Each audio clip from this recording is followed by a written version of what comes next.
They say it's in the expressions, the tones, the little signals people give off without realizing it. But looking back now, I don't think anyone would have suspected anything was wrong with us. Not in the early days.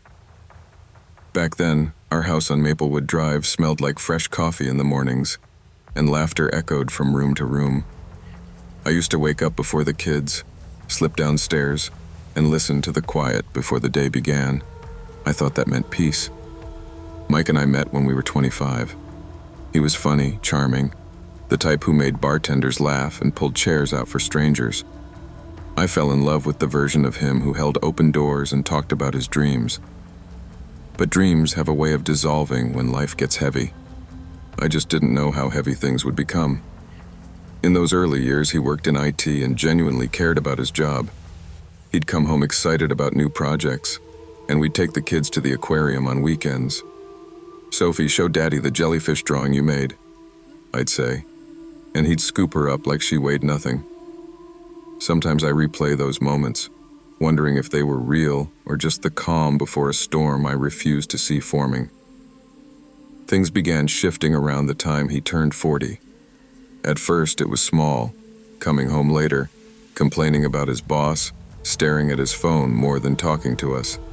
I chalked it up to stress. Everyone goes through phases, right? That's what I kept telling myself. But phases don't grow into monsters. People do. One night when I walked in after a 12-hour shift, the house was dark except for the blue glow of the TV washing over Mike's face. Ethan and Sophie were sitting silently at the kitchen table, pushing cold pasta around their plates. "Hey," I whispered, brushing Ethan's hair back. "Why didn't you eat?" He shrugged. "Daddy didn't want dinner yet." It was the first time I felt something crack inside me. Not big, not loud, just a tiny fissure under my ribs. I ignored it, but cracks spread. If I had to pinpoint when everything truly changed, I'd say it was one rainy Friday night. I came home to the sound of Mike slamming a cabinet door and muttering curses under his breath.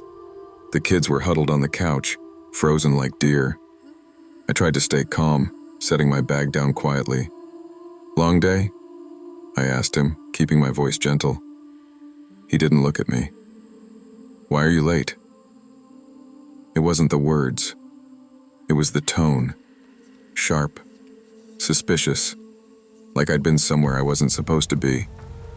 I showed him the badge swipe from work once, thinking proof mattered. It didn't. He didn't care about the truth. He cared about control. The drinking crept in slowly, too. First a beer after work, then two, then a six-pack disappearing every 2 nights. He'd sit on the couch scrolling endlessly, his thumb flicking like it had a life of its own. Gambling apps became his new obsession. I'd hear him muttering, "Just one more try," long after midnight. And when the money ran low, the anger ran high. "Why is the hydro bill so damn much?" he snapped one evening, waving the statement in my face. "Because it's February, Mike. We need heat," he scoffed. "You always have an excuse, don't you? Always spending." Meanwhile, I was the one budgeting groceries, patching Ethan's torn backpack, buying Sophie's school supplies with coupons. But when people saw us, the neighbors, teachers, strangers, Mike flashed that friendly smile like the world still adored him. And they did. His charm hadn't died. He just stopped sharing it with us. I caught Linda, our neighbor, one afternoon by the mailbox. "Your husband is so helpful," she said. "He offered to bring in our packages while we were away." I forced a smile. "Yeah, he's thoughtful." But I knew the truth. Those gestures were masks, carefully placed so no one would see the rot underneath. At home, he mocked everything I did. The cleaning, the meals, the schedules. When I'd try to explain that the kids needed structure, he'd roll his eyes. "They're fine. Stop acting like you're the only one who knows anything." The worst part wasn't the yelling. It was how small he made us feel. How our silence became our safety. Children shouldn't know how to tiptoe around a parent like he's a landmine. But Ethan and Sophie learned early. They learned the difference between a beer can on the counter and an empty six-pack in the recycling bin. They learned that when Mike said, "I'm fine," they were supposed to disappear. One evening I walked into the hallway and saw Sophie, 6 years old, drawing with her small hand shaking slightly. "What are you drawing, sweetheart?" I asked softly. She turned the paper toward me. It was our house, but instead of sunshine or flowers, she'd drawn dark clouds hovering over the roof. Tiny stick figure versions of us stood outside. Mike's figure had scribbles for eyes. My heart cracked wide open. "Baby, what's this?" She looked up with big, honest eyes. "The sky is sad." I held her, swallowing tears. Kids always know more than we want them to. Ethan wasn't coping much better. His teachers emailed saying he'd grown quieter, more withdrawn. Homework that he used to tackle with excitement now sat crumpled in his backpack. One night, after Mike had passed out on the couch, Ethan came into my room. "Mama," he whispered, voice trembling. "Why doesn't Papa love us like he used to?" I squeezed him tight. "He does love you. He just has a problem right now." But even as I said it, I felt the lie sting. Love doesn't look like fear. Love doesn't silence children. One night during dinner, when I served leftover soup, Mike took a bite and pushed the bowl away. "This tastes awful. Why do you bother cooking if you can't even get it right?" The kids froze. Ethan stared at his lap. Sophie held her spoon in midair. I clenched my jaw. "They like it. Please just eat with us." He glared. "Don't tell me what to do in my house." His house, as if the rest of us were intruders. Later that night, I found Ethan writing in a notebook, drawing check marks next to chores he'd done, like he was trying to be good enough to calm the storm. "Maybe if I'm better," he whispered, "Dad won't be mad." That was when fear turned into something else, something stronger, something like resolve. I started documenting everything, every insult, every slammed door, every night he stumbled to bed reeking of beer. Not because I wanted revenge, because I wanted safety. I saved receipts, printed bank statements, took pictures of broken items. I knew enough from the hospital to understand patterns of emotional abuse, even when the bruises weren't physical. I reached out quietly to a family therapist. We met in an office that smelled like lavender and old paper. "Sarah," she said gently, "your children are showing signs of chronic stress. You need to consider next steps." Next steps. 2 words that felt heavier than all the others. Meanwhile, Mike's behavior didn't improve. He stopped pretending around me, though he still turned on the neighbor-friendly charm whenever someone else was watching. He'd criticize my outfits before work. "You look tired. That's the best you could do today?"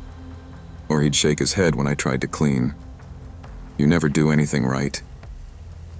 Some nights, after I tucked in the kids, I'd sit on the edge of my bed, knees pulled to my chest, trying to figure out when I stopped being a wife and became a target.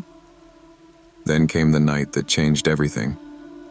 Mike had passed out drunk on the couch, snoring loudly.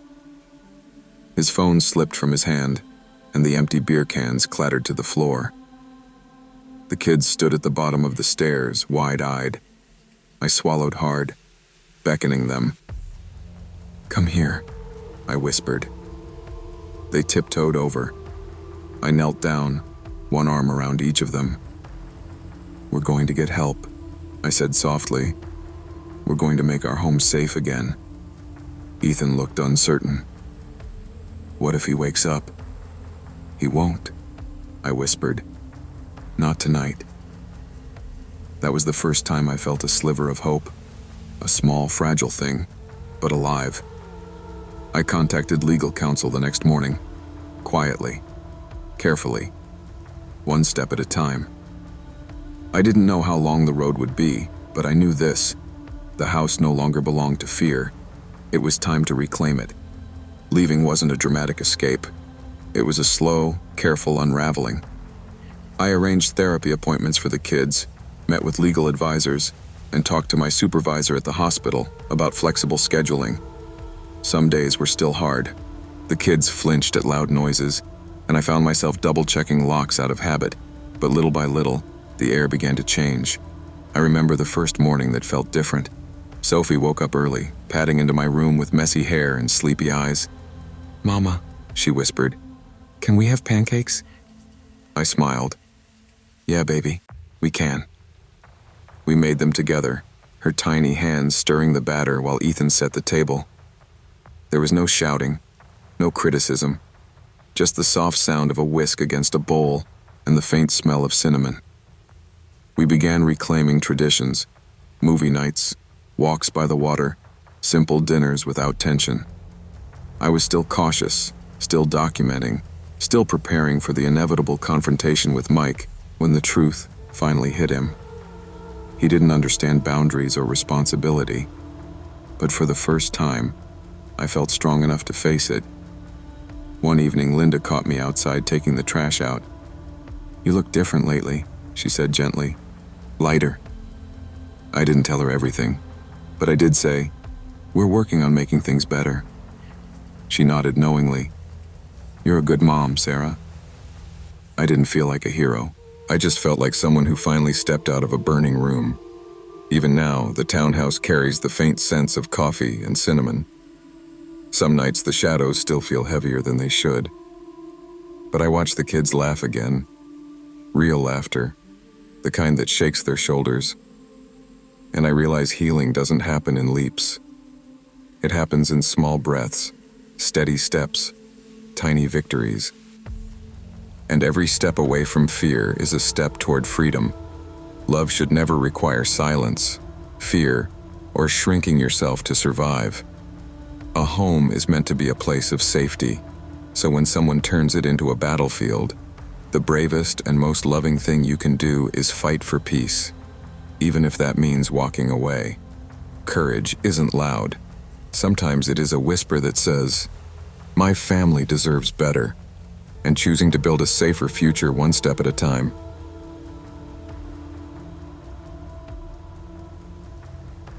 I used to believe our home on Willow Creek Lane was the kind of place you only saw in small-town postcards.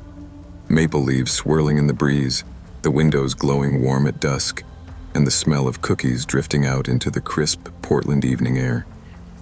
When John and I first moved in after college, we painted the walls together, laughing as we left handprints behind the oven like secret signatures. Lily was born 2 years later, then Noah, and for a long time I thought we had built something unshakable. Back then, John would bring me flowers for no reason, little grocery store bouquets wrapped in crinkled paper. He'd sneak them into my car or place them on the kitchen counter with a scribbled note, "For my favorite person." I saved every note inside a shoebox under our bed. I couldn't tell you why. Maybe part of me feared good things never lasted, even before I had proof. But life has its own way of shifting, gradually at first, then all at once, like watching a crack form along a glass window pane. At first it's tiny, barely visible, then suddenly the whole surface splinters, and you wonder how you missed the signs. What happened to us wasn't loud or dramatic. It was quiet, a quiet unraveling, one late night, one lie, one unanswered question at a time. And this is how it happened.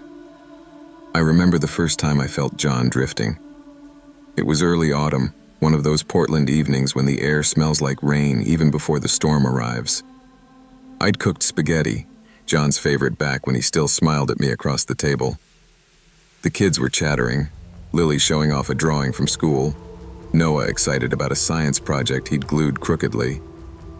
John walked through the door at nearly 8 p.m., shirt wrinkled, hair flattened on one side like he'd been leaning against something, or someone. He kissed the kids good evening, but when I stepped toward him, he gave me a distracted pat on the shoulder. "Long day?" I asked. "Deadlines, Em. Can we not start tonight?" He opened his laptop immediately, his fingers tapping before his coat was even hung. There was no argument, no explosion, just distance. A space between us that used to be filled with stories about our day, inside jokes, or plans for the weekend. Later that week, I found the first sign. A perfume scent, sweet, unfamiliar, clinging faintly to his collar. I pressed it to my nose twice just to be sure. John never wore cologne. He always said it made him sneeze. When I asked him casually that night, he barely blinked. Probably someone at the office brushed past me. "Why are you sniffing my clothes anyway?" His laugh was light, careless. Mine was forced. I told myself I was imagining things, that I was tired from school and the 100 emotional fires I put out every day as a counselor. I convinced myself I trusted him, or at least that I should. But Lily noticed before I was ready to admit anything. One night as I tucked her in, she whispered, "Mom, why does Daddy look so sad lately?" Did I do something wrong? I shook my head quickly. "No, sweetheart, nothing you did." She stared at me with those big eyes that always saw more than I wanted her to. That night, as the house settled into its evening stillness, John beside me on the bed scrolling through his phone, I felt the first pang of fear that something precious was slipping through my fingers, and I didn't know how to hold on to it anymore. By the end of September, the signs were everywhere, so visible that denial became its own exhausting job. John started coming home later and later, each excuse polished, practiced. Client meeting ran long. Traffic was insane. You know the firm's short-staffed. Every explanation was delivered with a tired sigh, like my questions were burdens he didn't deserve to carry. One Thursday evening, I discovered a receipt in his wallet from a downtown restaurant I'd never heard of. 2 entrees, wine, and a dessert we hadn't ordered together in years. When I asked, he didn't even look up from his phone. "Lunch meeting, Emma. You're overthinking again." His calmness stung more than anger would have. It made me feel hysterical, unreasonable, even though something inside me whispered I wasn't wrong. Lily sensed everything. She'd hover near the dining room doorway when John came home, as if bracing herself. Noah became clingier, often crawling into my lap during dinner. He would stare anxiously between John and me, waiting for some invisible cue that told him whether the night was safe. One evening after putting the kids to bed, I found John standing outside on the deck, phone pressed to his ear. His voice was low, tinged with a chuckle I hadn't heard aimed at me in months. "I told you I'm handling it. No, she has no clue." My heart hammered. When he came back inside, he looked startled to see me. "Who was that?" I asked softly. "Work." A beat of silence. "You really need to stop being so suspicious." Suspicious. The word felt like a slap. Later that night, I sat on the bathroom floor with the door locked, staring at the tiles. I realized I was terrified. Terrified of the truth. Terrified of breaking our family. Terrified of what staying silent would teach our children. I started documenting. Small things at first. Dates, times, screenshots of text messages I wasn't meant to see. I felt guilty every time, like I was betraying him by acknowledging what he might be doing. But something deeper inside, something maternal, primal, told me to prepare, to protect my kids, to protect myself. Autumn leaves were beginning to fall outside, but inside our home, something colder was settling, and no amount of pretending would stop it. It happened on a Wednesday, a simple day, nothing special. I had a parent-teacher meeting scheduled, and when it ended early, I decided to surprise John with takeout. Maybe we could talk, reconnect, salvage something.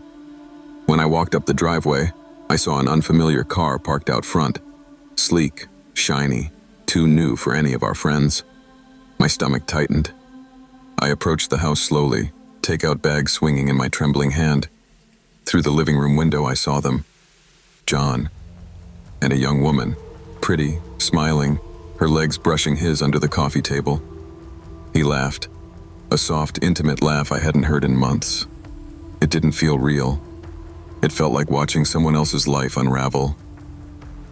I stepped into the house quietly. They didn't notice at first.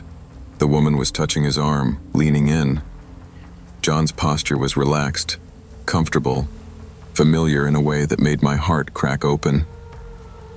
"John," I said, barely recognizing my own voice. He jolted upright. The woman froze.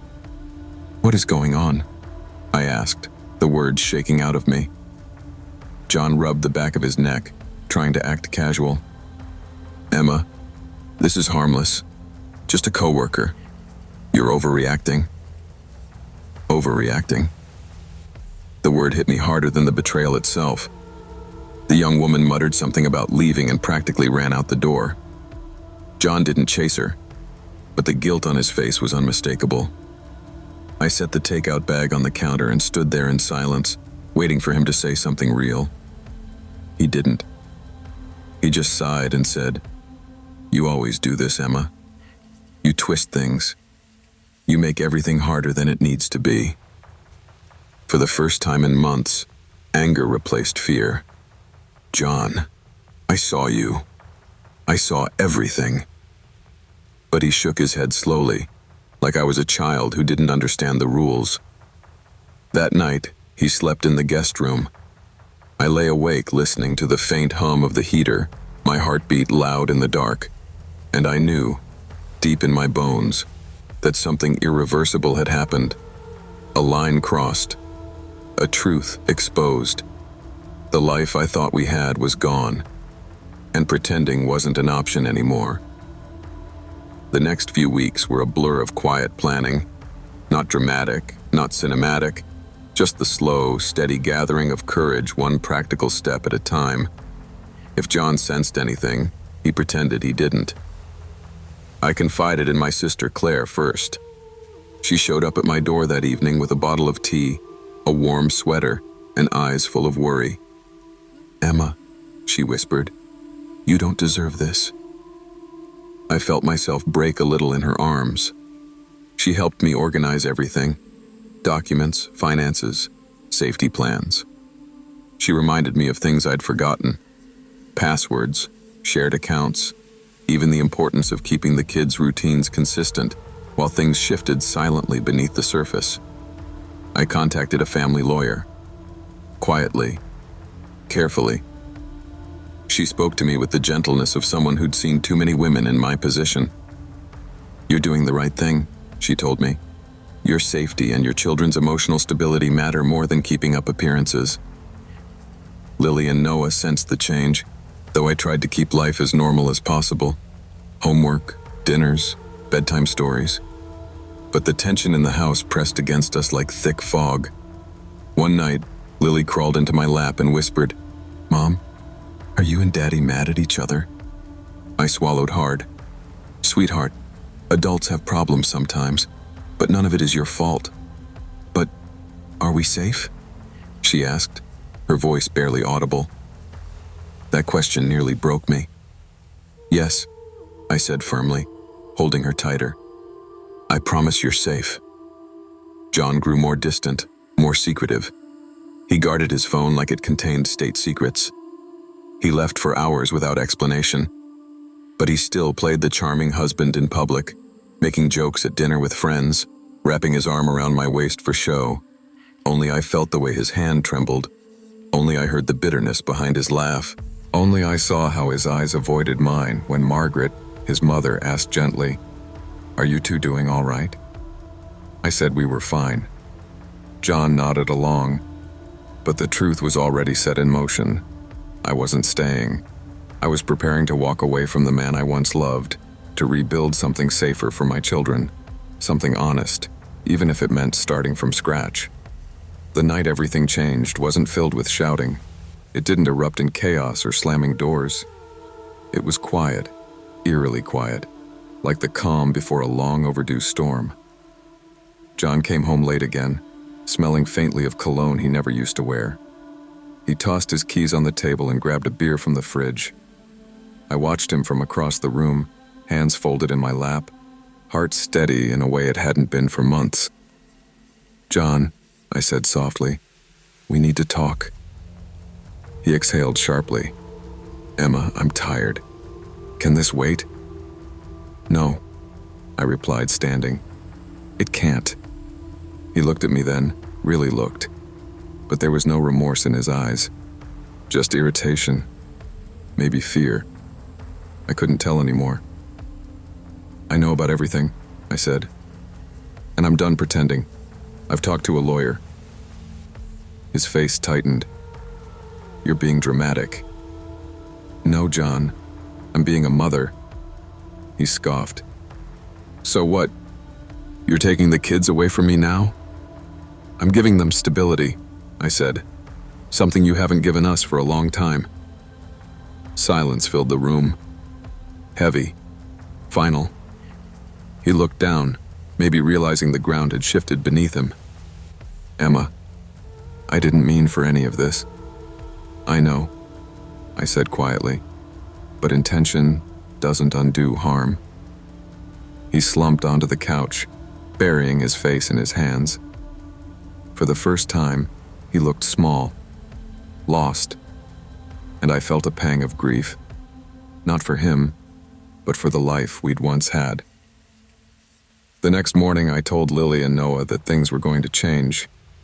I didn't give details, just reassurance, love, stability.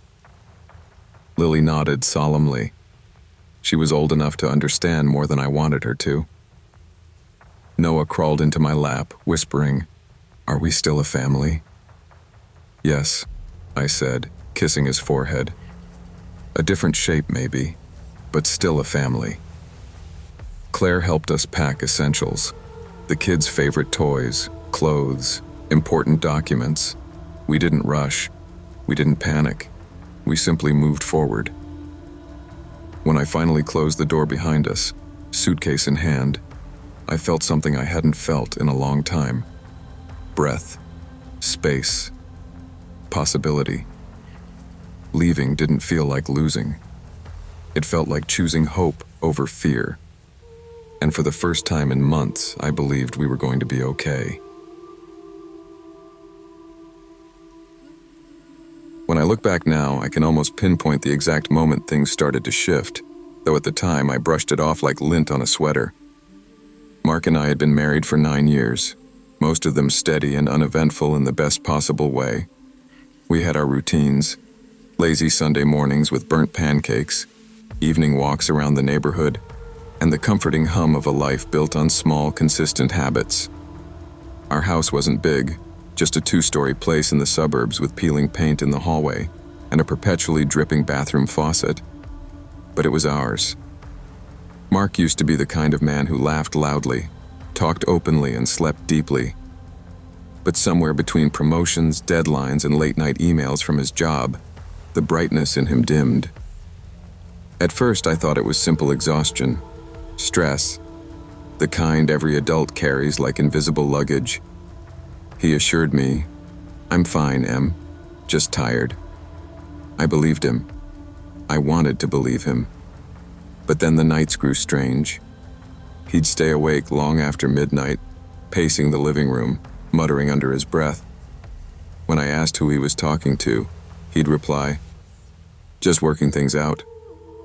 Eventually, he moved his late-night rituals to the basement and insisted I never go down there. "It's a mess," he always said. "I'll clean it." But I heard things, scraping sounds, tapping, shifts of weight across the floorboards. And sometimes, whispers. His whispers. Little by little, the man I married faded, replaced with someone tense, jumpy, and watchful. Someone who checked every window twice. Someone who said things like, "They want you, not me," with absolute conviction. I wish I'd pushed harder. I wish I'd gone into that basement sooner. But I didn't. And because of that, everything that came after still follows me like a shadow. The first real sign that something was wrong came on a Wednesday night in early autumn. I woke to the sound of footsteps. Slow, deliberate, pacing footsteps beneath the bedroom floor. I rolled over, expecting to see Mark reaching for his robe like he sometimes did when insomnia gnawed at him. But the bed beside me was empty. "Mark?" I whispered. No answer. The footsteps stopped abruptly. Then, faintly, I heard him speaking. Not loudly, just enough for me to catch the rhythm of conversation, the pause between phrases, the rise and fall of a voice responding to someone. Except he was alone. I stood at the top of the basement stairs, hugging my arms around myself. Light flickered below, a bulb struggling or a shadow passing. I wasn't sure. I called out again. "Mark? Honey? Who are you talking to?" His footsteps halted. Silence spilled up from the basement like cold air. Then he answered, voice tight, controlled. "Just go back to bed, Emily." The door was half closed, but I caught a glimpse of him. Shoulders tense, head bowed slightly like he was listening to someone standing inches from him. Only no one was there. The next morning, he acted normal, making coffee, humming softly, kissing my cheek like he used to. I almost convinced myself I'd imagined it, but when I tried to talk about the noises, he brushed past me. "Stress makes your mind fill in blanks," he said. "You're overthinking." He wasn't angry. That almost made it worse. He was calm, too calm, detached. Over the next week, he began checking the locks compulsively. The deadbolt would click 3 times, then 3 more. "Just making sure," he muttered, eyes darting toward the basement door. One night he whispered, "They want you, not me," with a conviction that rooted fear so deep inside me, I still feel echoes of it. I asked him who they were. He just smiled. Too long, too stiff, like someone imitating human expression. That was the moment I began to be afraid of my own husband. After that night, the house stopped feeling like home. Even during the day, shadows seemed to linger longer than they should. I caught myself glancing over my shoulder while chopping vegetables, convinced for a split second someone was standing behind me. Mark's behavior grew stranger. He'd leave for work but return minutes later because a window felt unlocked. He installed new deadbolts, then added chains, then checked everything twice before bed. Sometimes he stood frozen at the kitchen window, staring at nothing. One evening, I found him sitting on the basement steps, the door cracked open. His face was pale, sweaty. "Mark, what are you doing?" He didn't look at me. "Listening." "For what?" He swallowed hard, fingers trembling. "Just don't go down there, Em. Promise me." His fear felt genuine, raw. But fear of what? I couldn't tell. The whispers at night became more distinct. Not words I could understand, but an urgency, like conversations mid-argument. I'd wake and find Mark gone, the basement light shuddering as if someone walked past it. During the day, I felt watched, even alone. The living room curtains would be slightly open when I knew I left them shut. The spare bedroom door would be ajar, though Mark said he never went in there. And every time I passed the basement door, a chill crept up my spine. One afternoon, while Mark was at work, I heard something beneath the floorboards. Slow scraping, like furniture being dragged. I froze mid-step. Then came a series of soft taps, 3 rhythmic knocks. My phone buzzed and I nearly screamed. It was Mark texting. "Don't go downstairs, promise me, Em. Just trust me." He never texted me from work. Never. When he got home, he seemed exhausted. Eyes bloodshot, shoulders slumping. "You're not safe," he whispered. "From what?" He stared at me long enough that my skin prickled. "From him." I wanted to ask who he meant, but the answer, whatever it was, felt too terrifying to hear. I lasted 3 more weeks before the fear of not knowing outweighed the fear of the truth. It was a Tuesday. Mark left for work unusually calm, even giving me a tight, lingering hug. "Be safe today," he said, brushing a stray hair behind my ear. "Please." His tenderness unnerved me. It felt like a goodbye. For hours after he left, the house was still, unsettlingly still. I kept glancing toward the basement door. Something in me knew that if I didn't find answers now, I might never get another chance. My hands shook as I gripped the basement railing. The air grew colder with each step. Halfway down, the smell hit me, a harsh chemical sting that made my eyes water. Bleach. A lot of it. The light was on, flickering. I reached the bottom stair and froze. The basement was cleaner than I'd ever seen it. Too clean. The concrete floor looked scrubbed raw. Shelves were wiped down. Even the old paint cans were neatly stacked. Then I saw the wall. Photos. Dozens of them. All of me. Me sleeping. Me cooking. Me reading on the couch. Me brushing my teeth. All taken from inside the house. Some from angles that made my stomach twist. My breath hitched. What is this? Pinned in the center, written in Mark's handwriting, was a note. I'm trying to protect you from him. My knees nearly gave out. Behind me, a floorboard creaked. I spun, heart racing, but no one was there. Yet I felt something. Presence. Awareness. As if the air itself was watching. My phone buzzed. A text from Mark. Emily, leave the basement. Now. Before I could move, another message. He's close. My hands went cold. The photos blurred through my tears as I stumbled back up the stairs. I slammed the basement door shut and locked it, though part of me knew a simple lock meant nothing. Something was happening to Mark. Something dangerous. Something fractured. But everything I'd seen made one thing clear. Whatever he feared was inside this house. Maybe even inside himself. Mark came home earlier than usual, his face ashen when he saw me. You went downstairs. It wasn't a question. It was an accusation. I nodded slowly. Mark, what's happening to you? He sank onto the couch like his legs gave out. He didn't look angry. He looked broken. I told you not to go. That isn't an answer. He rubbed his face hard like he was trying to erase something. I've been losing time, Emily. His voice quivered. Hours, sometimes whole nights. I wake up in the basement with no memory of what I was doing, or who I was talking to. My throat tightened. Talking to who? He shook his head frantically. No one.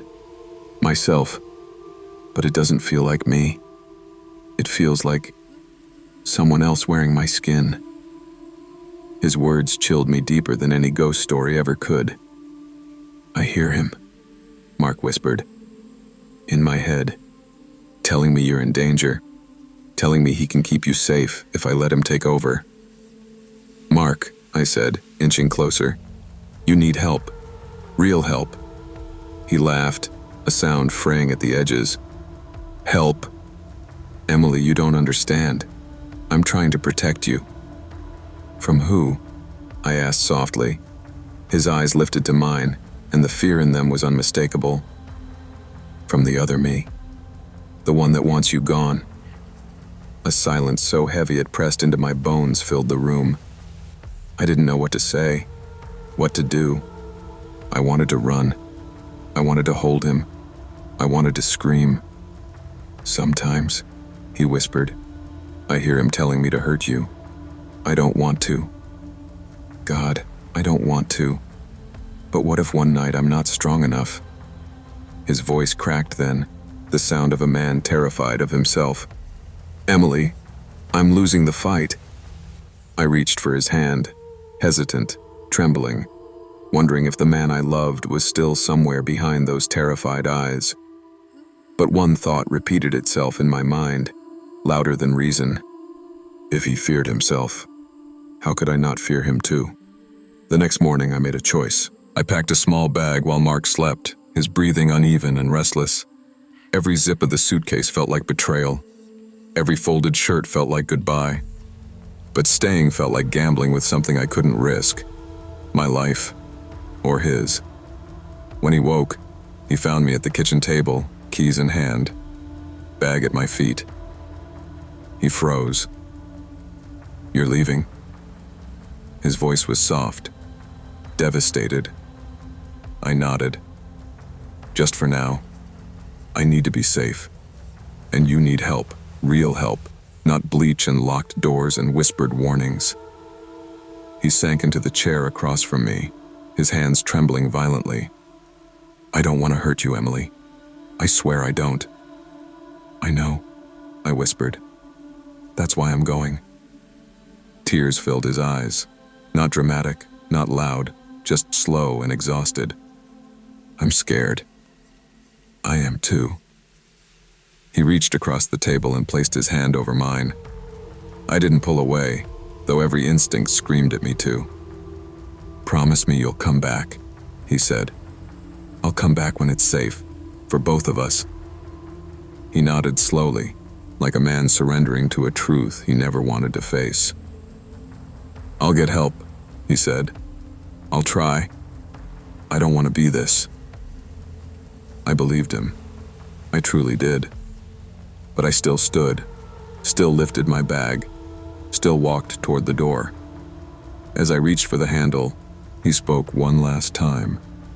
"If he ever shows up again, don't trust him." The words made my blood run cold.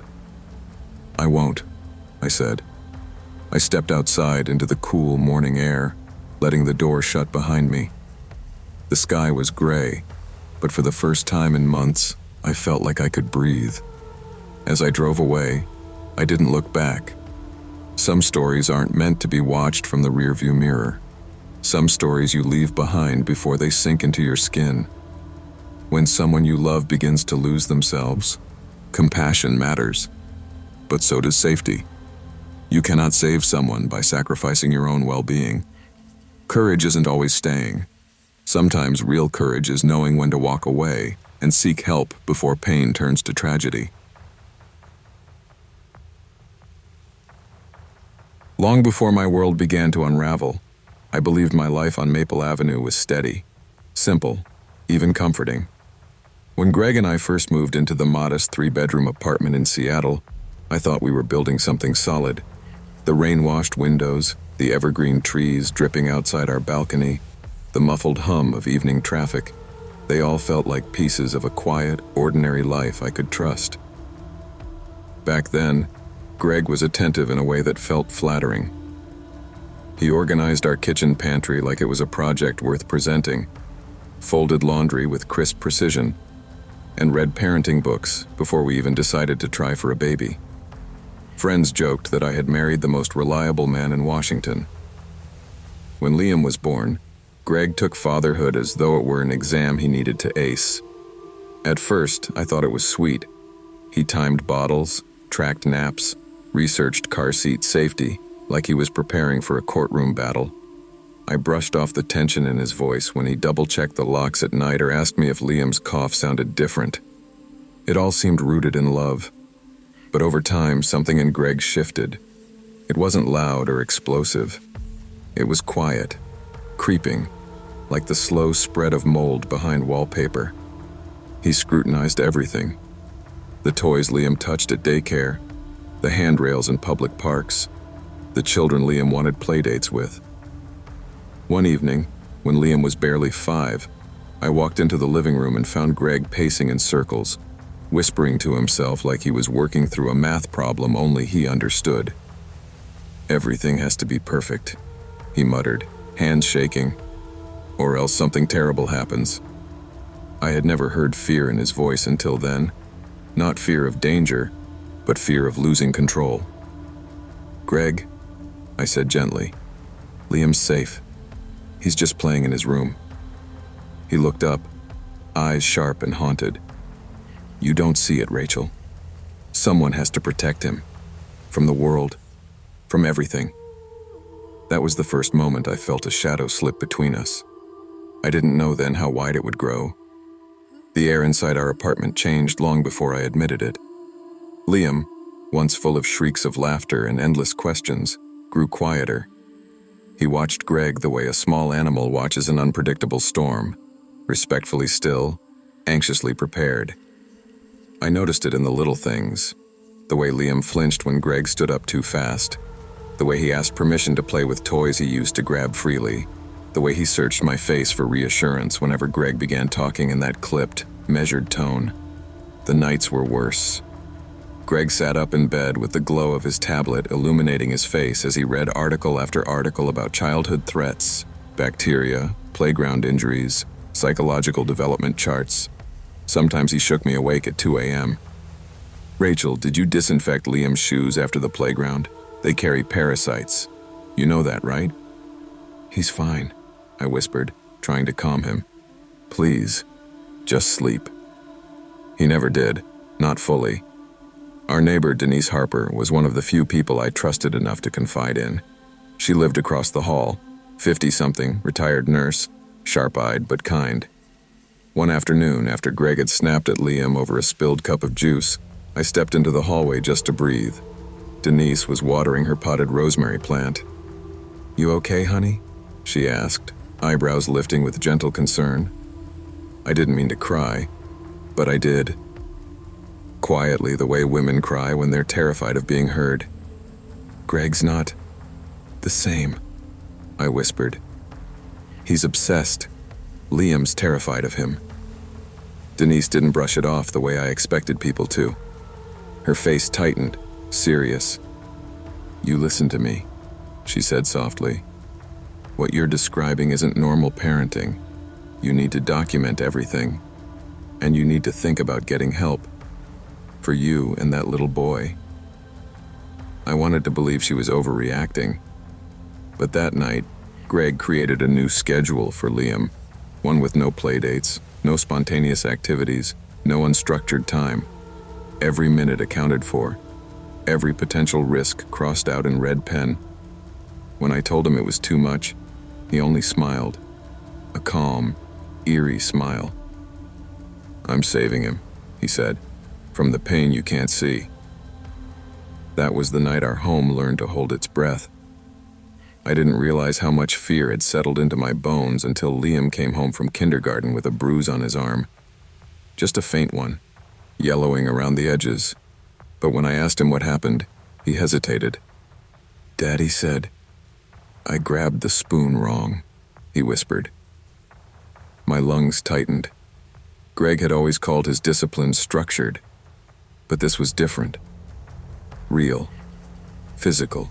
That evening I found myself lying to Greg the way a survivor lies to a captor without fully knowing why. "Liam had a fine day," I said at dinner, carefully neutral. Greg nodded, cutting his chicken with unnerving calm. "Good. He's learning to follow structure. Children need structure." But Liam stared at his plate, shoulders curled inward, barely breathing. I began documenting everything. Whispered voice memos on my phone, photos of bruises, notes on conversations. I hid them in a cloud folder Greg didn't know existed. The guilt of secrecy ate at me, but the alternative felt worse. Denise told me plainly, "Rachel, this isn't anxiety anymore. This is danger." She urged me to call Child Protection Services. I wish I could say I did it right away, but fear makes cowards out of decent people. I worried Greg would find out. I worried Liam would suffer more. But the moment that broke me came 2 weeks later. Liam had a small tantrum. He was tired, hungry, overstimulated. Any child would have had the same outburst. But Greg crouched in front of him, gripping his shoulders too tightly. "Liam," he whispered in that calm, terrifying voice. "If the world hurts you, I have to do what's right. You'll thank me someday." Liam sobbed quietly, and I felt something inside me snap. That night, while Greg showered, I locked myself in our bedroom closet and made the call to Child Protection Services. My hands shook so badly I nearly dropped the phone. "I think my husband is becoming dangerous," I whispered. "I think my son is in danger." Even saying it aloud felt like betrayal, yet also like escape. I didn't know then the storm that was coming. The intervention came faster than I expected. Apparently, Liam's teacher had also filed a report after noticing his withdrawn behavior, his clinginess, and the tiny marks on his arms. Combined with my documentation, it triggered an immediate response. It was a rainy Wednesday around 6 in the evening. Seattle rain that drummed against the balcony railings and blurred the streetlights. I had just started heating leftovers when there was a firm knock at the door. Greg opened it before I could react. 2 social workers stood in the hallway, accompanied by a Seattle police officer. Their badges caught the dim light. "Mr. Lawson," one of them said calmly, "we need to speak with you and your wife." Greg's face shifted. First confusion, then something sharp, brittle. He didn't invite them in. They stepped inside anyway. "Is Liam present?" another asked. "He's fine," Greg snapped. "He's in his room. Why are you here?" "We have received multiple concerns about your son's safety," the social worker explained. "We need to speak with him privately." Greg's voice turned icy. "Absolutely not. My family is not subject to interrogation." But by then, it wasn't his choice. I felt my heart pound as they gently led Liam from his room. He looked so small, clinging to the stuffed dinosaur Greg didn't like him sleeping with. While they spoke to Liam, Greg paced like a caged animal, muttering under his breath. The calm mask he'd worn for years began to crack. "You did this," he hissed at me. "You let strangers into our home." "No, Greg," I whispered, forcing my voice not to shake. "You did this." When the social workers returned, one of them spoke carefully. "Mr. Lawson, based on what we've heard, we are taking emergency protective action. Liam will be placed temporarily with his mother while we conduct a full investigation. You will not be permitted unsupervised contact." Greg's face crumpled, not with sadness, but with rage. "You're making a mistake," he growled. The officer stepped forward. "Sir, I need you to calm down." Greg didn't. And that was the moment the officer put him in cuffs. The apartment felt impossibly quiet afterward, except for Liam's soft sobbing as he pressed himself into my chest. For the first time in years, I felt the sharp edge of hope. Greg's arrest marked the beginning of a long, painful healing process, one I wasn't fully prepared for. Even with him gone, the apartment felt haunted by his voice, his routines, his rules. I found myself moving quietly, automatically bracing for his reactions. Trauma lingers like a shadow. But Liam began to change. The first morning after Greg was taken away, I made pancakes. Messy, imperfect ones that would have made Greg twitch. I let Liam mix the batter, spill flour everywhere, lick syrup off his fingers. And for the first time in months, he giggled. A small sound, fragile and halting, but real. Denise stepped in like a guardian angel, bringing meals, sitting with me while I cried, distracting Liam with stories about her garden and her old nursing days. "You did the right thing," she told me one night as we folded laundry together, "even when it scared you." But healing wasn't linear. Some nights Liam woke up screaming, dreams of Greg scolding him, grabbing him, whispering those chilling promises. I held him through every tremor. "You're safe now," I whispered. "Nothing can hurt you here." Slowly the apartment changed. The walls felt brighter. The silence felt kinder. I donated Greg's mountain of rigid parenting books. I threw away the strict schedules taped to the fridge. I rearranged furniture just to break the pattern of his presence. Therapy helped, both of us. Liam learned that love didn't have to be measured or controlled. I learned that fear doesn't mean failure. It means you survived something worth fearing. Greg was eventually ordered into psychiatric evaluation and long-term separation from us. I don't know if he'll ever understand the damage he did. Maybe it doesn't matter. My life now revolves around healing, not understanding. Some evenings, as the rain taps gently on the windows, Liam curls up beside me with picture books, laughing freely. The warmth slowly returns, drop by drop, like the Seattle sun breaking through after weeks of gray. We are not the same family we once were, but we are a safer one, a freer one. And sometimes that is enough. When love becomes control and protection becomes fear, it is not love at all. Listening to your instincts, no matter how quietly they speak, can save lives. Courage isn't the absence of fear, but the decision to act despite it.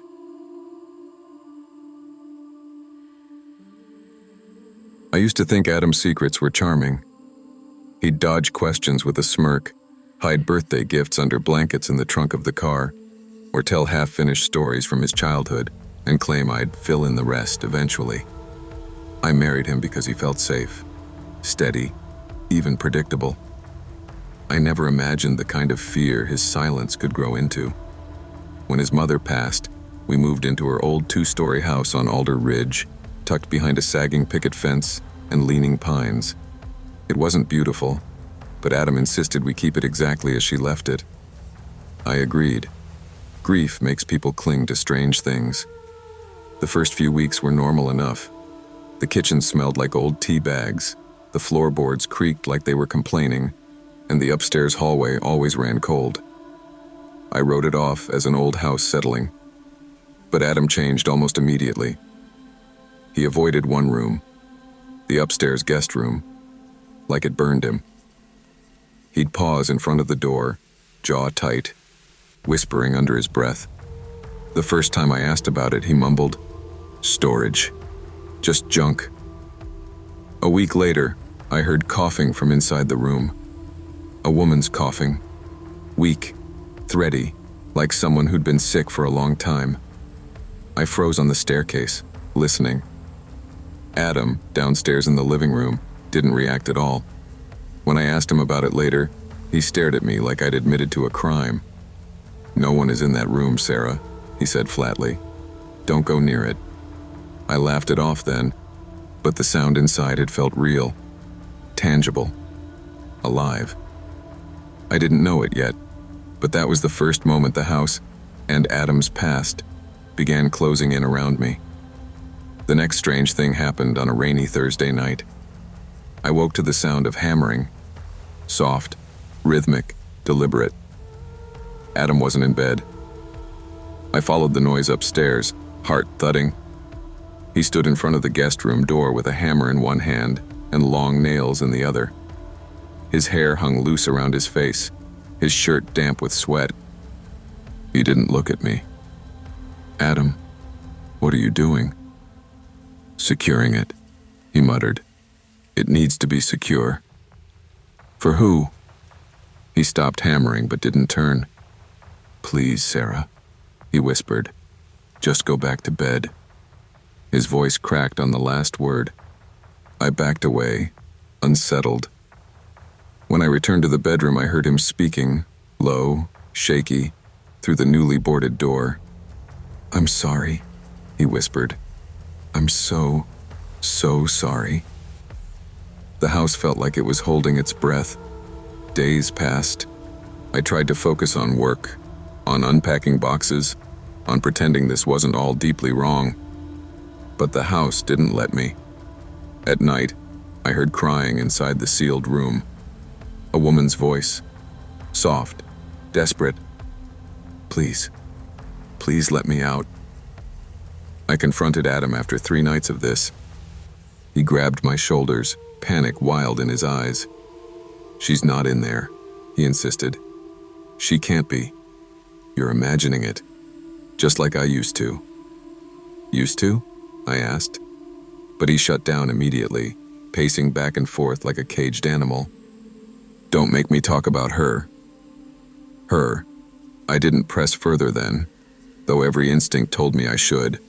Something in him looked fragile, like pulling one more truth from him might shatter whatever was left of his stability. Still, I couldn't ignore it anymore. Whatever was happening in that house, whatever grief or guilt Adam was hiding, it was clawing its way into the present and pulling me with it. The breaking point came when Adam left the house abruptly one evening after a phone call that made him go pale.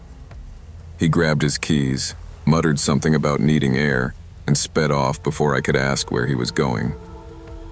The moment I heard his car disappear down the street, adrenaline surged through me. I grabbed a crowbar from the garage and headed upstairs. Every nail he'd hammered into that door felt like a plea I didn't understand, but I tore them out anyway. The door creaked open. The room was empty.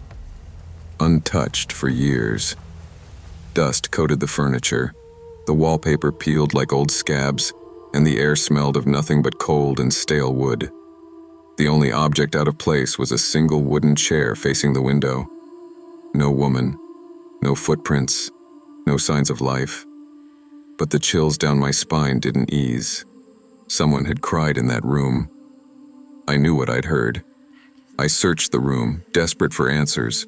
When I pushed the dresser away from the wall, something thin and leather-bound slid out from behind it. A diary. The handwriting inside belonged to a woman. Page after page, she wrote about being locked in this room, begging to be let out, apologizing for things she didn't understand, losing track of time, losing track of herself. The final page made my blood freeze. Adam, please don't lock me in again. My mind spun. Adam had been married before. He'd mentioned it only once, vaguely, saying his first wife had died during a hiking trip. He'd never shared details, but she had never lived in this house. So why was her diary here? Why were her words echoing through the walls? And what exactly had Adam locked out, or locked in, for all those years? When Adam came home, I was sitting on the bedroom floor holding the diary like a shield. He stopped in the doorway, eyes darting from the broken boards to my trembling hands. "You went in," he whispered. "Adam, what is this?" I demanded. "Your first wife. Why is her diary here? Why does she say you locked her in?" He stumbled back, collapsing against the wall. "She wasn't here," he croaked. "She never lived here. I hear her. I see her. I caused her death, Sarah. I pushed her too hard. I ignored her depression. She begged me to slow down, and I didn't. And then one day she was gone." He dragged shaking hands through his hair. "I created that room. In my head, a punishment. A prison. I imagined locking her in because I couldn't face what really happened." His voice cracked. "It started after she died. I'd hear her crying behind doors, asking me to let her out, begging me not to leave her alone again. My mother tried to help, but I scared her too. When she died, I thought I could finally move on." He looked up at me, haunted. "But I wasn't ready to love someone again. And when you moved in, I got scared you'd replace her, that you'd disappear too, that I'd lose you the way I lost her." I felt tears sting my eyes, not from pity, but from the raw terror of understanding how deep his break truly ran. "This isn't grief, Adam," I whispered. "This is something darker. You need real help." He shook his head violently. "No one can help me. If they take you away, I'll lose everything again." And for one chilling second, I saw the flicker of someone who might board up more than a door to keep his fear from becoming reality. That was when I knew I had to leave. I waited until Adam fell asleep, fitfully, thrashing against nightmares I couldn't soothe or share. I packed only what I could fit in one small suitcase: my wallet, my phone, a few clothes, and the diary that had revealed the truth. I slipped downstairs, praying the floorboards wouldn't creak. The house felt watchful, as if the walls themselves had learned to listen over the years. Halfway to the front door, I heard footsteps behind me. "Sarah?" His voice was low, disoriented, but close. I didn't turn. "Adam, I'm going to stay with my sister for a while." "You're leaving me," he whispered. A statement, not a question. "Just like she did." "I'm not leaving forever," I lied. "But I can't stay here tonight." When he stepped closer, I stepped back. That tiny movement broke something inside him. His face crumpled, then hollowed. "I was trying to keep you safe," he whispered. "Safe from becoming her." "I'm not her," I said gently. "But if I stay, I might end up just as trapped. He didn't follow me. He just stood at the bottom of the staircase, staring at the guest room door, now hanging open like an exposed wound. I drove into town and called emergency services from a gas station parking lot. I told them everything. His hallucinations, the danger of his delusions, the fear that he might hurt himself or me without meaning to. They brought him in for psychiatric evaluation the next morning. I didn't return to the house on Alder Ridge, not even to pack. Some doors, once opened, can't be closed again. Some rooms were never meant to be entered at all. But I still think about that chair facing the window, and the apologies whispered to no one, and the woman he could never set free, even after death. Unresolved guilt can become a prison, one that traps not only the person suffering, but everyone who loves them. Seeking help is not a weakness. It is the first step toward breaking the cycle that pain tries to repeat. When we married, he was just serious. He liked order. He liked rules. He liked predictability in a world too messy for his comfort. That used to feel like security. We lived on a quiet back road in northern Michigan, tucked between tall pines that swayed like sentinels. Winters always hit hard, but the cold never truly bothered us, until the winter when everything changed. Grant had been laid off from his construction job 6 months earlier, and the loss carved something sharp inside him. He spent days pacing the house, running his fingers along the walls, checking the locks repeatedly, as if he expected the world to break in at any second. At first, I thought he was restless. Anyone would be, after losing a job. But then he began insisting someone was watching us from the tree line. He'd stand at the window for hours, staring into the woods, breath fogging the glass. "They know we're vulnerable now," he muttered one evening. "Who?" I asked gently. He didn't answer, just walked away, shaking his head like I wasn't worth explaining it to.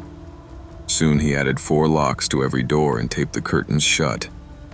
Nights grew quieter because Lily, our 9-year-old, barely dared to breathe.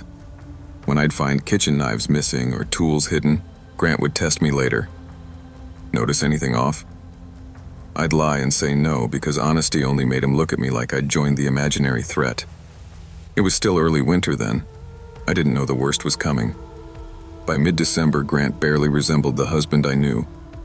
Sleep slipped away from him like melting snow, and with every hour he stayed awake, something inside him twisted tighter. He told me the voices outside were louder at night. He swore he saw movement near the shed. I checked, of course. There was nothing there but frost and moonlight. One evening, I found him sitting on the couch in total darkness, elbows on his knees, listening to the vents. "They're using the ducts to track us," he said without looking up. "There's no one in the ducts, Grant," I whispered. He finally turned toward me, his face pale in the dim light. "You don't hear it? Scraping, whispering. You should be paying more attention." His words made my stomach drop. I knew then he wasn't just stressed. He was convinced of a world I couldn't reach. Lily started asking questions in hushed tones, like the house itself might overhear her. "Why is Dad acting weird?" she whispered while brushing her teeth one night. "He's just tired," I lied, brushing a strand of hair behind her ear. "Adults get overwhelmed sometimes." She nodded but didn't look convinced. The worst moment came after I suggested he speak to someone, a counselor, a doctor, anyone. His expression darkened immediately. "You want to hand me over to them?" he said. "I knew it. I knew you were slipping." "No," I insisted, heart pounding. "I just want you to feel safe." He stepped closer until his breath touched my cheek. "I'll never be safe if you keep siding with them." For a moment I thought he might shove me. Instead he turned and walked away, muttering to himself. That night I slept with my bedroom door locked. It was the first time I realized I might need a plan. January arrived with the kind of cold that crawled into your bones. The house popped and creaked under the freezing temperature, but to Grant, every sound was a threat. I woke one night to the thunder of boots on the stairs. My heart raced before I even opened my eyes. His silhouette filled the bedroom doorway. The hall light behind him cast long shadows across the room. In his hand was the crowbar he kept in the shed. "Grant," I whispered, shielding Lily behind me. "What are you doing?" His voice trembled with conviction. "They're in the walls. I heard them moving again." "There's no one in the walls. It's the house settling." He shook his head violently. "You're lying." Before I could stop him, he swung the crowbar into the drywall. The crack echoed like a gunshot. Plaster dust burst into the air, coating the floor in white powder. Lily cried as debris fell around us. "Grant, stop!" I yelled. He tore deeper, ripping open a jagged wound in the wall. When it was big enough for him to crouch and peer inside, he aimed a flashlight into the darkness. "See? Look!" he insisted. "Right there. Movement." I forced myself to kneel beside him, even though my knees shook. "Grant, there's nothing." He stared into the cavity for a long moment. Then he turned to me slowly, suspicion growing in his eyes. "Funny how you never see it." He finally dropped the crowbar, but the damage was done. To the house, to Lily, to our sense of safety. He spent the next morning boarding the hole shut, muttering about buying time. I knew then that whatever was coming, I needed to protect our daughter, even if it meant protecting her from her own father. By late January, Grant slept in scattered, frantic bursts, 20 minutes here, 10 minutes there.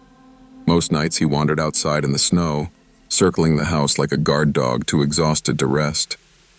I'd wake to tapping on the windows. 3 taps. A pause. 3 more. Once, when I pulled back the curtain, his face was inches from the glass. "You're supposed to stay alert," he told me calmly, as if this was normal. That week, I began packing essentials in secret, a tote buried in my car trunk. Lily's boots, our documents, medications. I prayed I'd never need it, but deep down, I knew I would. Then the blizzard hit. The wind roared like a creature alive, snow slamming sideways across the yard. Lily and I were in the living room when Grant stormed in from the basement, shotgun gripped tight in his hands. "They're coming tonight," he said, voice shaking with adrenaline. "We have to protect ourselves." Lily hid behind me, sobbing. My voice trembled. "Grant, the gun. Please, just put it down." He didn't hear me. He dragged a dresser across the floor and slammed it against the front door. "You two stay here. If they breach the entry, don't move." I knew then that something terrible would happen if I didn't act. I knelt beside Lily. "Get your coat," I whispered. Quietly. Grant was shouting warnings at invisible enemies as we slipped out the back door. Snow swallowed our footsteps instantly. The wind stung our faces, but I didn't stop. Not until we reached our neighbor's porch, half a mile down the road, frozen and shaking. Tom opened the door before I even knocked twice. One look at us, and he reached for the phone. The sheriff arrived within minutes. I held Lily as she cried, knowing our lives had just split in two. When the sheriff returned from our house, he said he found Grant barricaded inside, shouting at the walls with the unloaded shotgun still in his hands. He didn't resist, didn't fight. He just kept insisting the voices would return if he stopped guarding the house. They took him gently. That broke me more than anger would have. At the hospital, psychiatrists diagnosed him with severe paranoid delusion, fueled by stress, sleep deprivation, and long-term isolation. They told me it wasn't my fault. They told me I had done the right thing by leaving. But guilt doesn't listen to doctors. By spring, Lily and I had moved into my sister's home. She slept better, though she'd still flinch at the sound of footsteps in the hallway. I tried to rebuild our routines, school drop-offs, laundry, quiet dinners, but part of me stayed stuck in that winter, listening for tapping on the windows that wasn't there. I visited Grant a few times. On good days, he recognized me and asked about Lily with a softness that almost made me forget. On bad days, He stared past me like I was part of the danger he'd spent months trying to escape. "It wasn't real," I whispered to him once. "None of it." He blinked slowly. "It felt real." I squeezed his hand. "I know. Sometimes on cold nights when the house sighs and the wind scrapes against the siding, I still hear phantom footsteps, heavy, tired, looping the perimeter like he used to. I know it's just memory, or maybe trauma has its own echo. Either way, I listen, remind myself we're safe now, and let the sound fade. Some winters stay with you. When someone you love loses themselves to fear, you cannot sacrifice your safety trying to rescue them. Protecting your family is not abandonment, it's courage, compassion, and survival.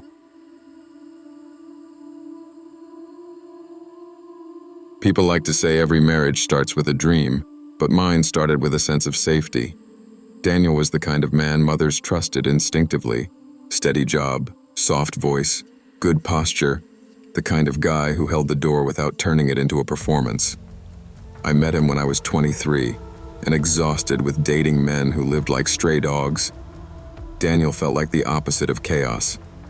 We bought a small house outside Columbus, and for the first few years, life moved quietly, maybe too quietly.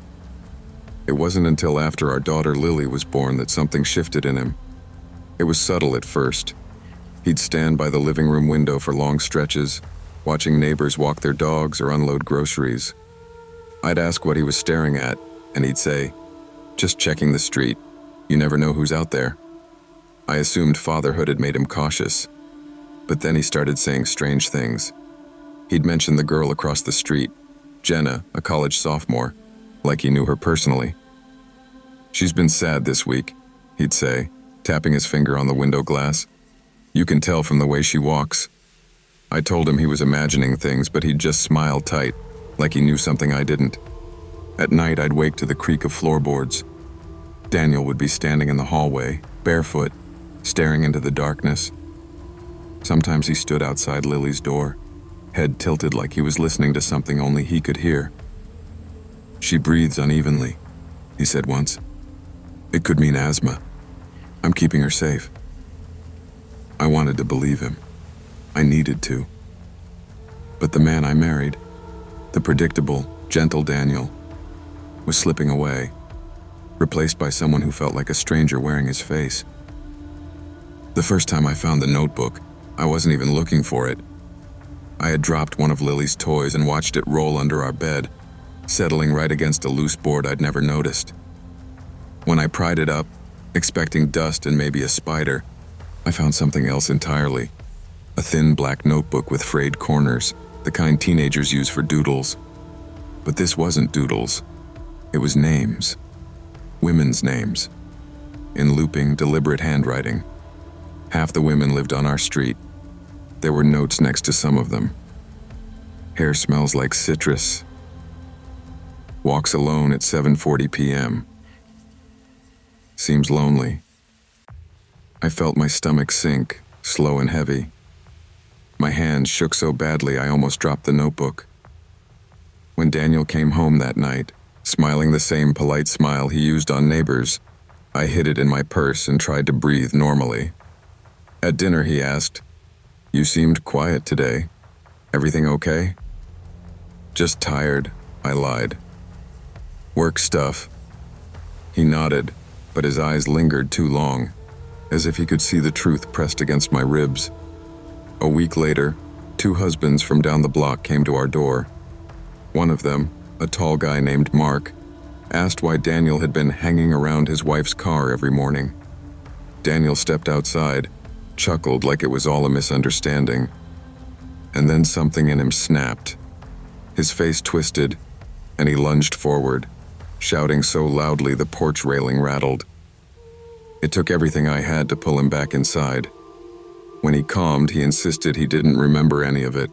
He looked terrified, but not in a way that made me want to comfort him, more like someone cornered, calculating.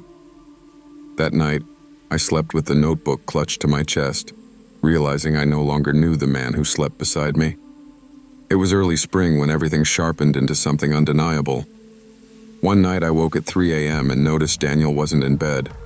The house felt too silent, like it was holding its breath. I checked Lily first. She was asleep, soft and safe under her blankets. Then I looked out the back window and saw the beam of a flashlight swaying across the lawn. Daniel was out there barefoot again, digging. The hole was rectangular, deep, too precise for gardening. I slid open the back door, the air cold against my throat. "Daniel?" I called, trying to keep my voice steady. He kept digging. "What are you doing?" He finally turned, sweat dripping down his temples despite the cold. "I'm planting a garden bed," he said too quickly. "For tomatoes. You don't garden, and tomatoes need sunlight. This is the darkest corner of the yard." He stared at me, breathing heavily, his shovel held upright like a weapon. For a moment I thought he would lie again, but instead he smiled, slow, unsettling. "You never take my interest seriously." I backed up a step, not because of the words, but because of the tone. Detached. Cold. Later that morning, I went back to look at the hole. It was almost exactly the size of an adult body. The shape was too intentional. I filled half of it myself before work, refusing to leave it open. But the worst part wasn't the hole. It was the feeling that Daniel was preparing for something he believed was necessary, and something he wouldn't explain. That night, he kissed me on the forehead and said, "You worry too much. One day you'll see I've always been protecting this family." His eyes did not match his words. Even now, I don't know why I opened the boxes in the garage. Maybe instinct, maybe fear, maybe the way Daniel had started locking the door and hiding the key like a teenager with something to protect. One afternoon, while he was out running errands, I found the key taped behind the water heater. I expected tools or old photographs. What I found instead stopped my breath. Boxes lined neatly on a shelf, each labeled with a name I recognized from the notebook under the floorboard. Inside were objects, small, intimate, unmistakably stolen. A pair of earrings, a silk scarf, a hairbrush with strands of auburn hair tangled in the bristles, lip balm, a single glove, trophies. I touched one box and immediately jerked my hand away, as if the items could burn me. My mind raced with questions. How long had he been collecting these? How had no one noticed? And what did he plan to do next? I heard the garage door click. Daniel's footsteps.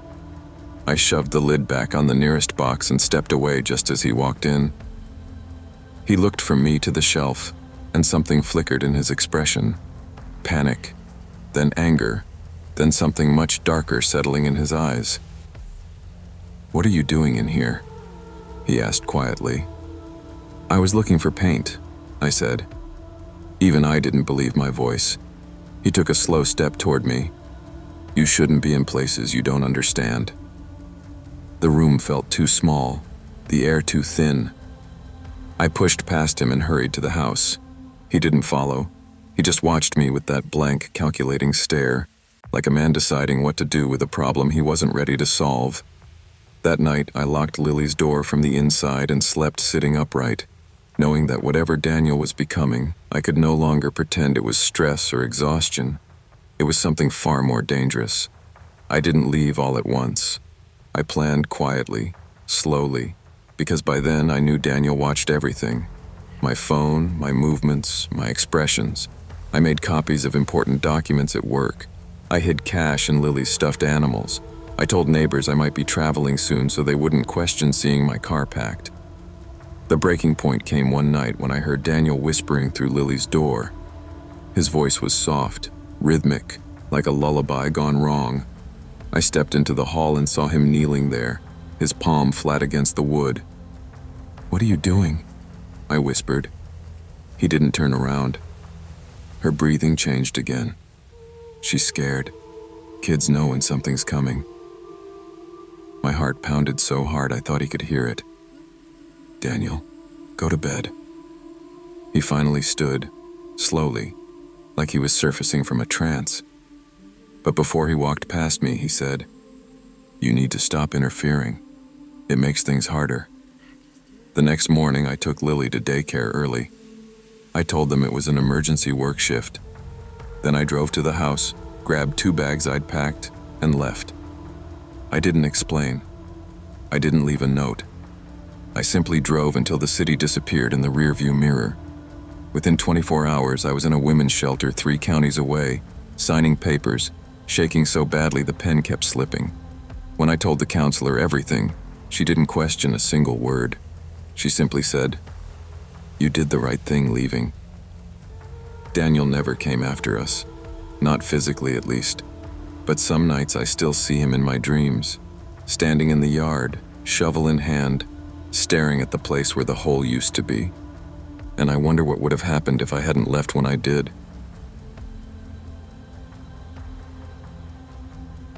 I believed love, marriage, meant I knew Tommy better than anyone. Back then, our life looked like something straight out of a family magazine. The kids laughed easily, I worked comfortably from home, and Tommy kissed my forehead every morning before work, like it was routine and sacred all at once. When we moved into our 2-story brick home at 56 Willowbrook Street, I honestly thought we were beginning our happiest chapter. The yard smelled of eucalyptus every time the wind picked up. Our daughter Chloe drew chalk flowers on the driveway. Lucas chased butterflies barefoot through the grass, giggling when they escaped him. I remember looking at Tommy on the porch one evening thinking, we made it. We really did. But the shift came quietly. At first it was questions.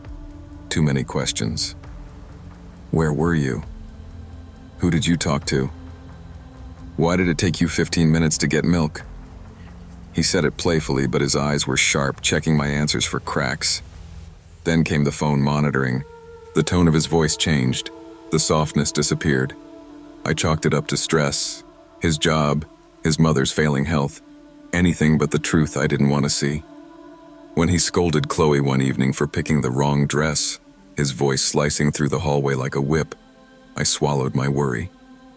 I hugged her afterward, whispering that Daddy was tired. But I wasn't fooling anyone, not even myself. Something inside our home had shifted. The warmth was still there on the outside, but the inside had begun to cool, 1 degree at a time. And the scariest part was realizing how easy it was to get used to the cold. The silence was the first prison we found ourselves in, not the kind built with walls or locks. Something worse. A silence too careful, too rehearsed, where every word had to be measured like stepping stones across thin ice. Dinner became the worst part of the day. Tommy demanded perfection for even the smallest things. The plates arranged just so, the napkins folded neatly, the salt shaker placed exactly in front of his dominant hand. If anything felt off, his voice snapped like a sudden storm. "Pass the salt properly," he barked one night. I slipped up. I reached too quickly. The metal clanged louder than it should have. His glare froze me in place. Chloe dropped her fork. Lucas balled up under the table like he wanted to disappear. Afterward, I found Lucas hiding under his bed, clutching his stuffed kangaroo, whispering, "Daddy's mad. Daddy's mad." I didn't have the heart to tell him he wasn't wrong. Tommy's control seeped into every corner of life. He monitored my emails, just checking for scams, he claimed. He insisted on knowing my passwords, safety reasons. He critiqued my freelance work like he was my boss. "This is sloppy, Olivia," he said, holding one of my design drafts. "You're better than this. Redo it." And I did, every time. Karen, our neighbor, waved cheerfully over the fence, saying things like, "You're lucky to have such a devoted husband." I learned to smile back, holding a picture-perfect mask she never questioned. The truth? I avoided telling anyone because I kept hoping, praying, that I was wrong, that maybe he would go back to the man I married. that maybe I wasn't failing at keeping our family together. But deep down, I felt something unraveling. Not just in him, in me. My tiny acts of rebellion started with things no one would ever notice. A hidden folder on my laptop, a private journal under the false bottom of my dresser drawer, an email to a counselor I deleted from my inbox immediately after sending. It wasn't courage, not yet. It was survival. The kids learned to move quietly, like shadows. Chloe tiptoed down the hall to avoid Tommy's attention. Lucas flinched when he heard footsteps, even gentle ones. I soothed them at night, whispering that everything would be okay, even when I had no idea if it was true. One night, Chloe spilled juice on the living room carpet. A tiny accident, one any normal parent would shrug off. But Tommy stormed in, face flushed, eyes sharp. "Do you know how lucky you are I'm not punishing you?" he snapped. "Control yourself. The world won't care if you mess up." Chloe froze, tears forming but held back out of fear. When Tommy left the room, she broke down in my arms. I held her until she fell asleep. Later, I wrote everything down. His words, his behavior, the way Chloe trembled. Documentation felt like the only weapon I had. I sent the files to my sister with a simple message. "Keep these safe for me." She called immediately, her voice tight with worry. "Liv, you need to leave." "I know," I whispered, "but not yet. I need to plan." Every step had to be invisible, every move calculated. I couldn't let Tommy see the shift in me. Even my breaths became measured, because once a man like him senses he's losing control, you never know what he might do to get it back. Fear has a way of sharpening everything. Your senses, your instincts, your awareness of danger. By early spring, the tension in the house felt like a taut wire vibrating under the surface of every moment. Tommy's mood swings grew sharper. Some evenings he played the loving father, insisting we watch a family-appropriate film together. Other nights he prowled the house like he was searching for an invisible flaw only he could see. "Did you move my keys?" "No." "Don't lie to me." "I'm not lying." Even breathing felt like an accusation. The kids withdrew further. Chloe stopped drawing. Lucas slept with his stuffed kangaroo clutched so tight it left marks on his hands. I started sleeping lightly, always listening for his footsteps. One night, after a long stretch of control and unpredictability, Tommy fell asleep on the couch with the TV still flickering. His snores echoed softly through the quiet house. I stood there watching him, my heart pounding. Something in me finally snapped into clarity. I went upstairs and gently woke Chloe and Lucas. "Sweethearts," I whispered, kneeling beside them. "We're leaving." "Now?" Chloe asked, eyes wide. "Yes, right now." Lucas grabbed his kangaroo and nodded. We crept through the dark house together, careful not to wake him. Every creak of the floorboard felt like thunder, but somehow we made it to the car. I buckled them in, started the engine with shaking hands, and drove away without looking back. I didn't go far, just to the nearest 24-hour community center. But for the first time in years, I felt air in my lungs. Real air. Clean air. I texted my sister. "It's time." Then I called for help. The next weeks were blurry, full of police reports, counseling sessions, and legal steps that felt impossible and necessary all at once. The staff at the Family Crisis Center treated us gently, like we had been fragile long before we realized it ourselves. Tommy, of course, tried everything. Charm, threats, promises, tears. His desperation spilled out in frantic messages. "Come home. We can fix this." "You're overreacting. You made me act that way." "I love you. Don't ruin our family." But I didn't respond. For the first time, I wasn't reacting to his control. I was choosing something else. Freedom. Chloe slowly began to bloom again. She drew pictures of blue skies and kangaroos and a house with no shadows. Lucas talked without whispering. He laughed, really laughed, for the first time in months. As for me, I learned how to breathe without fear, how to trust my instincts again, how to look in the mirror and recognize the woman staring back. We didn't return to 56 Willowbrook Street. That house belonged to a past I was done surviving. Instead, we found a small rental with peeling wallpaper and noisy pipes, but it was ours. Safe, quiet, untouched by control or anger. The kids decorated their rooms however they wanted. I bought the first dress in years without worrying if someone else approved. Healing isn't fast. It isn't tidy. Sometimes it still hurts. But every day, a little piece of us comes back. And every night before bed, I say the same thing to the kids. You're safe now. Truly, finally safe. People always imagine danger as something loud, an explosion, a scream, a slammed door. But looking back, the real danger in my marriage started quietly, like a draft slipping under a closed window. When I met Grant, he was the type of man you could rely on. Steady hands, firm opinions, and a work ethic that bordered on obsession. His seriousness felt comforting to me then. I grew up in a house full of noise and mess, so a man who liked order seemed like a gift. For years, we lived a simple life in northern Michigan. Long winters, small-town routines, nights drinking cocoa while Lily colored at the kitchen table.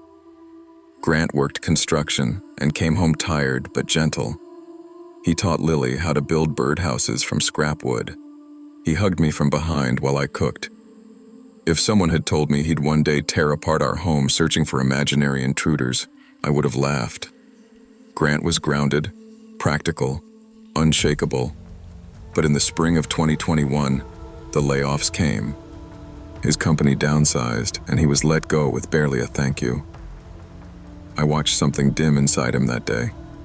It wasn't dramatic, just a small shift in his eyes, like a pilot light flickering. By fall, the long silence of unemployment had settled over him like a heavy coat. He started pacing the house, stopping at windows for long stretches. I'd find him standing in the hall with his ear pressed to the wall. When I'd ask what he was doing, he'd say, "Listening. Someone's messing with us." At first, I told myself it was stress. Anyone can unravel a little when life turns upside down. But the more I tried to reassure him, the more suspicious he became. Small things went missing. Keys, Lily's scissors, my phone charger. When I asked about them, he'd look at me sharply and say, "Funny that you'd ask." I didn't realize it then, but Grant was already slipping into a world I couldn't pull him back from. Winter in northern Michigan has its own kind of hush. Thick, cold, heavy. That year, the snow started early, and the silence inside our house doubled. Grant had become obsessed with securing the property. He spent hours adding extra locks to our doors, not one or two, 4 on each. He installed window alarms from a hardware store and taped the curtains shut because they're watching from the tree line. "Who's watching?" I asked one night as he hammered a latch onto the back door. He didn't look up. "People. You'd know if you paid attention." I tried to keep my voice calm. "Grant, there's no one out there. We've lived here for years. It's just the woods." He stopped hammering. Slowly, he turned to me, eyes dark and hollow. "You're too trusting. That's dangerous." His paranoia started bleeding into every part of our life. He'd quiz me about where I'd gone, what I'd touched, what I'd heard. If I didn't answer fast enough, his expression tightened, as if he were analyzing inconsistencies in my story. Lily, only 9, learned to make herself small. She'd tiptoe from her room to the kitchen, whispering, "Is Dad okay today?" I'd force a smile and say, "He's just tired," though I knew she didn't believe me. Then came the night I found him sitting in the dark living room, staring at the wall as if someone were whispering secrets through it. The glow from the street lamp made his face look older, drawn. "They're inside," he murmured. "Who?" "Grant, stop. You're scaring me." He blinked slowly, like he was waking from a trance. "Don't pretend you don't hear it. Scratching, moving. They've been tunneling." I touched his arm and felt him trembling. Not from fear, something deeper, more frantic. That was the moment I realized I wasn't dealing with stress or anger. My husband was breaking apart in front of me, and the cracks were widening faster than I could fill them. The night everything truly shifted was colder than it should have been. The house creaked under the weight of winter, and I had finally managed to fall asleep when a heavy thud shook the staircase. I bolted upright. Lily sat up too, wide-eyed, clutching her blanket. Grant's silhouette filled the bedroom doorway. He was breathing hard, boots still on, snow crusted around the soles. In his right hand, he held the crowbar from the shed. My voice came out thin. "Grant, what's wrong?" His eyes glimmered with a feverish certainty. "They're in the walls," he whispered. "I heard them moving. They're coming closer." Lily whimpered behind me. I stepped in front of her instinctively. "There's no one in the walls," I said gently. "You're exhausted. Let's go downstairs and—" He didn't wait. He jammed the crowbar into the hallway drywall and ripped it open. The sound was like bones snapping. Plaster exploded across the floor, coating his boots, dust swirling like smoke. Lily cried harder, clutching my shirt. "Grant, stop!" I shouted. He swung again, widening the hole until it was large enough for a grown man to crawl through. He leaned in, shining a flashlight into the dark cavity between the studs. "Do you hear it now?" he demanded, sweat dripping from his forehead. "No," I said firmly, "because there's nothing there." He glared at me with suspicion so sharp it made my stomach twist. "You always defend them. Why?" When he finally dropped the crowbar, his hands were shaking. He paced the hall for nearly an hour while I wiped plaster off Lily's face, whispering that everything would be okay, even though I wasn't sure it would. The next morning, he boarded the opening with plywood, muttering that it wouldn't fool them for long. That was when I started sleeping with my phone hidden under my pillow, just in case. By the following week, Grant had stopped sleeping entirely. Nights became a blur of footsteps thudding across the porch, the back door clicking open and shut, and the distant crunch of his boots circling the house in endless loops. Sometimes I'd hear tapping on the windows, 3 light taps, a pause, then 3 more. When I opened the curtains once, he jumped back from the glass. "Perimeter check," he said, chest rising and falling. "You startled me." "You're scaring us," I said quietly. He stepped closer, lowering his voice. "If you cared about this family, you'd help me watch. You don't get how serious this is." "I care," I whispered. "But you need help." He stepped back as if I'd slapped him. "Doctors can't be trusted. You know that." I didn't know that, but arguing only made him spiral further. I started packing small things in secret. An extra pair of boots for Lily, our important documents, phone chargers, medicine. I hid everything in a tote bag in my car, buried under grocery bags so Grant wouldn't question it. Leaving felt like betrayal, but staying felt like gambling with our lives. Then came the blizzard. Wind screamed around the house like a living thing. Snow slammed against the windows hard enough to make them shudder. I was in the living room with Lily when Grant burst in from the basement, shotgun in hand. "They're coming tonight," he said. "I heard them in the vents." Lily ran to me, trembling. "Grant, put the gun down," I pleaded. "Please." He ignored me and shoved a dresser against the front door. "They can't get through if we hold them off." My throat tightened. Something inside me settled, cold and certain. This was no longer fear. This was survival. I pulled Lily close and whispered, Get your coat. Quietly. She nodded, tears streaking her cheeks. Grant was shouting at the walls when we slipped out the back door. The wind swallowed the sound behind us. Snow stung our faces as we trudged down the road, the storm blurring everything into white shapes. I held Lily's hand so tightly her glove bunched against her wrist. She kept looking back, whispering, "What about Dad?" Every few steps. "We're going to get him help," I said, breath steaming. "But we have to get safe first." Half a mile in a blizzard feels like 10 miles. By the time we reached the neighbor's porch, my legs were numb and Lily's teeth were chattering. The couple living there, Tom and his wife Marion, threw open the door the second they saw us. I didn't have to say more than, "It's Grant," before Tom grabbed the phone and called the sheriff. Deputies arrived in trucks with chains on the tires. They told Tom to keep us inside and warm while they headed toward our house.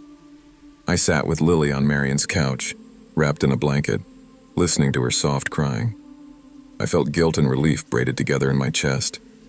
I didn't want Grant hurt. I didn't want him alone. But I also knew we couldn't stay in that house one more night. When the sheriff came back, he said they found Grant barricaded inside, shouting at voices only he could hear. The shotgun, thankfully, wasn't loaded. They took him gently, he said. Not fighting, just lost. Later, doctors diagnosed him with severe paranoid delusions, worsened by stress, isolation, and sleep deprivation. They said it could happen to anyone under the wrong pressures. That frightened me more than anything. Lily and I moved into my sister's house when spring came. I visit Grant sometimes. On good days, he recognizes me. On bad days, he looks past me like I'm part of the danger he tried so hard to fight. And on certain winter nights, when the wind rattles the eaves and the house settles with a deep, old groan, I swear I hear the echo of his boots in the hallway, searching for threats that never existed.